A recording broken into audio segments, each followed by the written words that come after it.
Footpath से फर्श तक का सफर। एक छोटे से गांव में एक गरीब लड़का रहता था। नाम था राघव। उसके पिता एक मामूली मजदूर थे और माँ घरों में काम करती थी। उनके पास रहने के लिए एक टूटी फूटी झोपड़ी थी और खाने के लिए भी मुश्किल से 2 वक्त की रोटी मिलती थी। लेकिन राघव के सपनों की कोई सीमा नहीं थी। वह हमेशा कहता, गरीबी मेरी पहचान हो सकती है, पर मेरी मंजिल नहीं। राघव स्कूल जाता था, लेकिन किताबें पुरानी होतीं, जूते फटे होते और कई बार भूखा पेट लेकर पढ़ाई करनी पड़ती थी।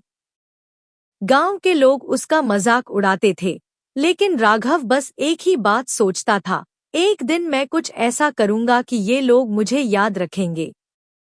10वीं कक्षा के बाद उसके पिता की मौत हो गई। घर की जिम्मेदारी राघव पर आ गई। उसने स्कूल छोड़ दिया और शहर जाकर एक चाय की दुकान पर काम करने लगा। लेकिन उसने किताबें नहीं छोड़ी। रात को स्ट्रीट लाइट के नीचे बैठकर पढ़ता और सुबह फिर काम पर चला जाता।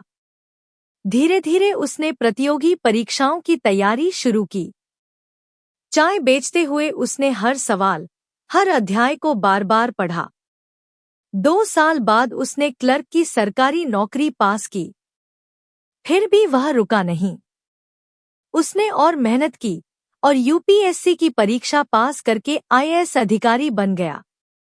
राघव अब गांव लौटकर स्कूल बनवाता है, गरीब बच्चों के लिए फ्री कोचिंग शुरू करता है और लोगों को ये बताता है कि सपने सिर्फ अमीरों की जागीर नहीं होते, मेहनत करने वालों की भी होती है पहचान। कहानी से सीख।